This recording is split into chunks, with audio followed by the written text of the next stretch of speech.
ناظرین، میں جب بھی سوشل میڈیا کے کسی پلیٹ فارم پر مولا علی کرم اللہ وجہ الکریم کی شان اور عظمت پر قدغن لگانے والوں کے خلاف کوئی پوسٹ شیئر کرتا ہوں تو بعض احباب ناراض ہوتے ہیں اور یہ طعنہ دیتے ہیں کہ یار ان باتوں کو چھوڑو، کوئی اور کام کرو۔ دیکھیں، میں ان باتوں کا بیان کیوں چھوڑوں کہ جنہیں اللہ جل مجدہ نے قرآن مجید میں انفسنا کہہ کر علی المرتضیٰ کو نفس مصطفیٰ میں شامل کرتے ہوئے بیان کی ہیں، پھر اسی قرآن میں آیت تطہیر کہتے ہوئے علی المرتضیٰ کو اس آیت میں شامل کرتے ہوئے بیان کی ہیں، پھر رسالت مآب صلی اللہ تعالی علیہ وسلم نے صحابہ کرام کے مجمع میں غدیر خم کے مقام پر علی المرتضیٰ کا ہاتھ پکڑ کر من کنت مولاہ فعلی مولا کہہ کر بیان کی ہیں، پھر صحابہ ہی کے مجمع میں علی المرتضیٰ کے متعلق ھذا اخی و ابن عمی کہہ کر بیان کی ہیں، علی کو باب مدینۃ العلم بنا کر بیان کی ہیں، علی کو باب فاتح خیبر بنا کر بیان کی ہیں،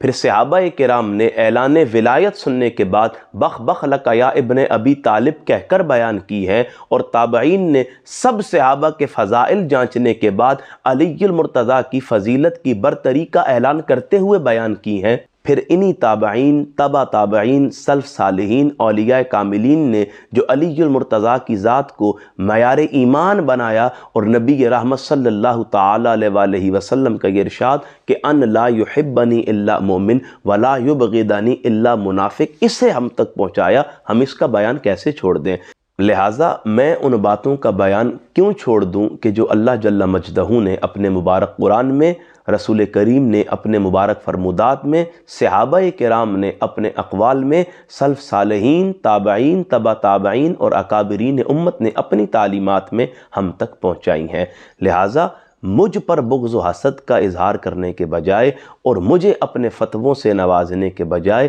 اور توپوں کے رخ اور اپنی زبان کے تیروں کے رخ میری جانب کرنے کے بجائے آپ کے من میں جو ناسبیت کا پودا اپنی جڑیں مضبوط، مربوط، مستحکم اور توانا کر چکا ہے، اسے جڑ سے اکاڑ کر پھینکنے کی فکر کریں اور بغض حیدر کی بیماری سے اپنی جان چھڑائیں اور محبت حیدر کی طرف آ کر جو علی المرتضیٰ کی ذات معیار ایمان ہے، اس ایمان سے اپنے تعلق کو مضبوط کریں۔ آخر میں یہی کہوں گا کہ اللہ جل مجدہ ہمیں بغض حیدر سے بچائے اور محبت حیدر میں ہمیں اپنی زندگی گزارنے کی ہمت و توفیق عطا فرمائے۔ آمین یا رب العالمین۔